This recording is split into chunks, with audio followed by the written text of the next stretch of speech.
Welcome to the Chiss Ascendancy podcast. What's up, everybody? Hey, welcome back to the Chiss Ascendancy podcast. This is Josiah, and better late than never, I'm going to watch and kind of break down, give my thoughts on the new Mandalorian and Grogu trailer. Let's check it out.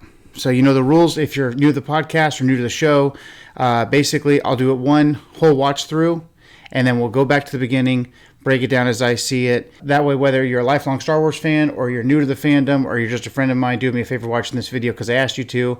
You can know what's going on in the trailer. Let's check it out.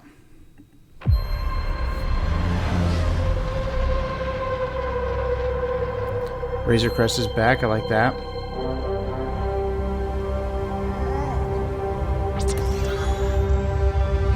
Now that I have kids, I just think Grogu's, whichever of my sons is the youngest, that's what I see when I'm watching him.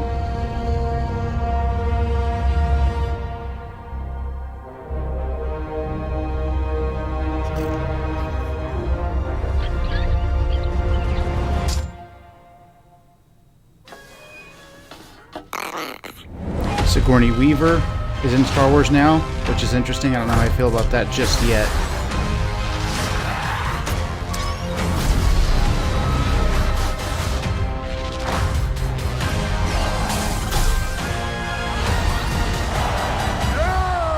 Impressive.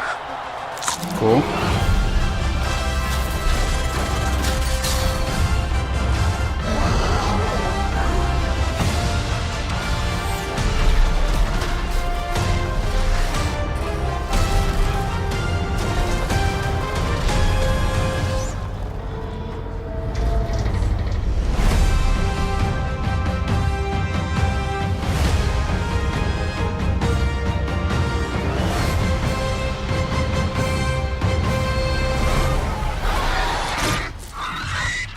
Good shot, baby.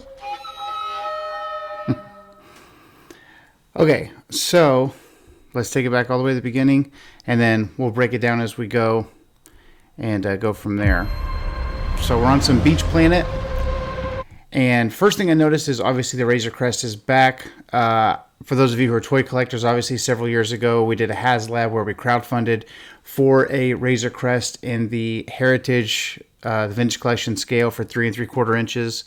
I thought it was funny. Somebody said, I'm not going to pay for a HasLab repaint, which is funny, just giving Hasbro the heads up off the bat. Hey, I'm not paying another couple $100 for one with yellow stripes on it. I thought that was pretty silly.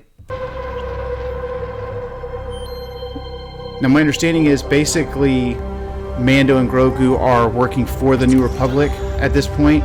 We're still dealing with Imperials. And for those of you who are keeping up with the other stuff in the Star Wars universe, I'm thinking that we are post Ahsoka season 1 in the movie, right? So we're essentially Thrawn's back in the known galaxy. So this might be his chance to show up on screen. If you don't know who Thrawn is, I don't know why you're on this channel. But obviously, starting with Timothy Zahn way back in the 90s, you know, Thrawn's the big bad that kind of revitalizes and really is a threat to the New Republic, bringing the Imperial Remnant back into play. So maybe this will be his big screen debut. We'll see. But it seems like maybe that's what we're leaning toward for Filoni's movie. You got a couple of Anzellans with Grogu in the sewer.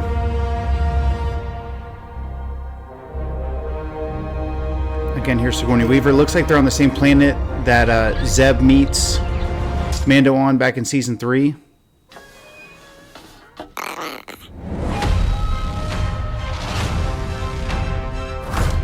Right off the bat, you got Mando kicking butt, taking names. Okay, there's the money shot. Everybody has their own little Star Wars niche that they like. But this guy right here, whew, that one's the one that gets my heart going, dude. This is an Amani. So there's a character way back from Return of the Jedi called Amon. And this is an alien species, super primitive, back in the old Dark Horse Comics days. I remember being a teenager and getting one of those cool comic packs that Hasbro used to put out. And the comic that came with it was showing the Empire trying to subdue a tribe of Amani, and these guys were getting wiped out. And these characters are super scary. And then there's also an unaired episode or arc of the Clone Wars where you see these characters on the plains of Utapau, which is the planet that Obi-Wan kills General Grievous on. So this, to me, this is the coolest part of the whole thing. If the whole movie is just this guy and the Mandalorian getting like different kinds of hamburgers, just trying a bunch of different kinds of hamburgers, going and hanging out in the Razor Crest, and everybody else is disappointed, I'll be so happy if it's 2 hours of Mando and this guy hanging out. So that's super, super cool. Again, we're in the Razor Crest. Obviously, we're evading a couple of fighters here. And you can't really see what they are on this little still frame that I've got it paused here. It looks like, I'm assuming something Imperial. It looks like it has 2 wings, what I'm hoping for. And maybe, obviously, ILM can edit a bunch of stuff out, but hopefully it would be really, really cool if these were TIE Defenders. This is something that Thrawn worked on. You see those guys in Star Wars Rebels, the cartoon, which is really cool. Thrawn advised the Emperor that a strong Imperial fleet was a better way to control the galaxy than a super weapon, right? And obviously he was right with the first Death Star, the second Death Star. Apparently the freaking First Order didn't learn their lesson at Starkiller Base in The Force Awakens, but Thrawn's specialty was the TIE Defender. So I'm hoping against hope that maybe this is just edited a little bit for the trailer, not to give it away, but if you could see TIE Defenders on screen for the first time, that would be awesome.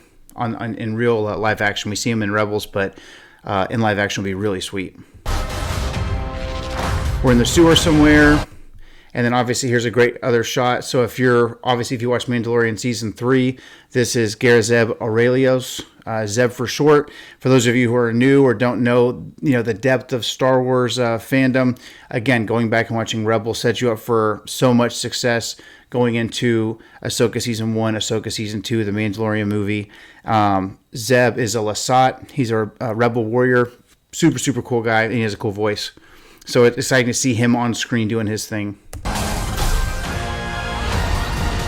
Flying into a U-Wing. Can't ever go wrong with that. Especially with Andor having just finished, right? So it's a cool callback to those days for the Rebellion. And you can see the Rebellion insignia on there, so that's pretty cool. Obviously, that's the New Republic insignia as well. And then we got a super ripped hut here from the arena. A lot of people are thinking that's Rada the Hutt, Jabba the Hutt's son, which is pretty interesting, pretty cool. Impressive.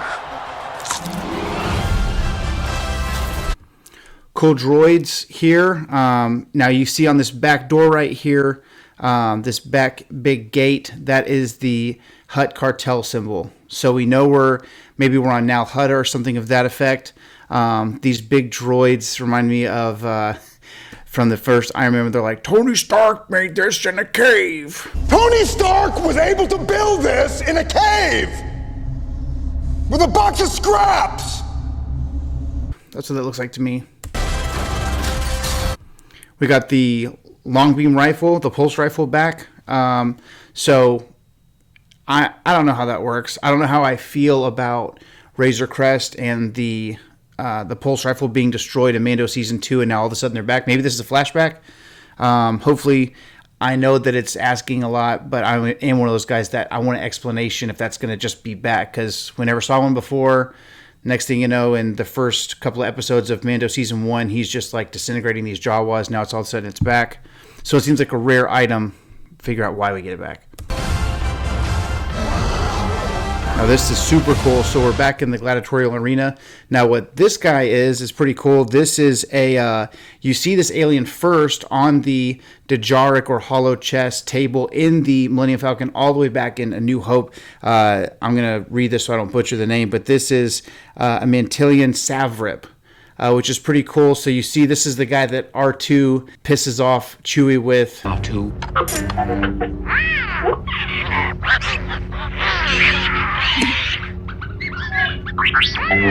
Beating him in chess all the way back in A New Hope, all the way back in 1977. So it's cool to see that in live action as well. And then we've got the destruction of the AT-AT. And if you ever saw any of the leaked footage from Celebration, that was shown there, where basically you see what's going on before this with the AT-AT collapsing. And not to get too picky or precise, but the this specific AT-AT with those little, looks like it's got some bad plastic surgery, some cheek implants there on the sides. That is specific to the style we saw in Star Wars Rebels. So I'm not sure if that's a different designation of AT-AT. Obviously, for the most part, it's the same setup, but those extra bulgy cheeks and that kind of more flat, elongated head, we first saw that in Rebels, which is pretty cool because a lot of that stuff is based off the artwork from Ralph McQuarrie back in the day.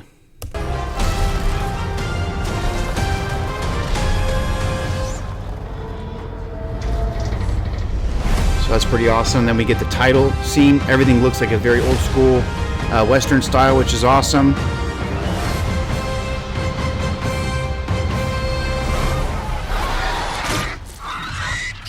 Good shot, baby. And then you get the final closeout with Grogu. So I'm excited. I don't know what to expect. My hope is that it's going to be great. And some of my worries, so I've got some pros and some cons. Pros being Star Wars is back on the big screen, right? We've waited for a couple of years now. It's been 7 years since we had a Star Wars movie on the big screen. I really like The Rise of Skywalker. Obviously, in retrospect, it felt rushed. It felt like things could have been done a little bit differently, a little bit better. It almost feels like J.J. Abrams took it one way, Rian Johnson put it this way, and so J.J. was doing like an overcorrection. And so there was a lot of stuff that felt rushed, especially if you go back and read the treatments from before of what it could have been. You get a lot of really cool stuff as well. But Star Wars is back on the big screen, which is awesome. I don't feel like it's weird because it's not a galaxy-wide thing. It doesn't feel like. So who knows? Maybe they find a way to make it really, really, really important. Solo, a Star Wars story, is the only Star Wars movie that hasn't had like galaxy-wide implications. If this doesn't go well, everybody's going to die feel to it. So I know that he's working with the New Republic. So pros, obviously Star Wars is back on screen. Pros, we get some of those cool aliens and stuff like that. Seeing another Hutt live on screen is awesome. And getting more Din Djarin. I would like to see the character develop. If you think about it, he really cares about Grogu and he cares about the Creed, and there's not a whole lot of depth there. And so I would like to see that develop. Cons, I don't know how I feel about Sigourney Weaver. I'm a fan. I think she's cool. She was great in Alien. She's great in Avatar. It's just, for some reason with me, it's when Star Wars is on screen, I want it to be like people that I've either never seen before or things like that. I don't know. That's just a personal preference. And then I'm very hopeful for it, but just, I wouldn't even call it a con necessarily, but just how I feel about Grogu in general. It's kind of like I said, Din is very vanilla, and then Grogu is, he's just a one-hit wonder as far as he's a very, very cute kid, but does he have enough charisma to carry a movie? So I know that Yoda's species is long-lived, but if you think about it, he was around and he was that same age almost when the Clone Wars were happening. And I know that he's more long-lived than a Hutt, but if that is Rada the Hutt, Jabba's son, he was just a baby in the original Clone Wars movie, and now he's this full-fledged adult that's got abs, so I want to see some development with Grogu, because what's the long game with him? Do we even know? What I don't want it to feel like is this movie's not going anywhere. Because when you go back and watch the sequels, a lot of the complaints are it's like 3 separate stories that they just kind of said, hey, these are 3 movies that make sense. And they talk about how Palpatine was always going to come back. But then Daisy Ridley said that they threw up several ideas, and that Sheev or Palpatine was granddaddy was kind of like last minute, is what she says. So I want it to feel like it's going somewhere. So overall, I'm hopeful. It's new Star Wars. It's Star Wars on the big screen for the first time in 7 years. So I just wanted to make this. I had a couple of friends and buddies and things saying, hey, what were your thoughts? What did you think about the trailer? What did you notice? So I'm optimistic. I'm hopeful. But I am a little bit worried. I hope that it goes back into the vein of Mando Season 1 and Season 2, and not so much what Season 3 felt like. Season 3 felt like a lot of filler stuff, a lot of stuff focused on not Din Djarin and his story, and who knows. So hopefully if there are cameos of Han or Leia or Luke or things like that, I want it to be tasteful. I want it to have purpose, And but I'm all for fan service. So if Luke makes an appearance, I'm for it as long as it makes sense. So let me know what you thought about the breakdown. If I missed anything, please feel free to like, comment, share. Thank you guys for tuning in to the Chiss Ascendancy, and we will see you next time.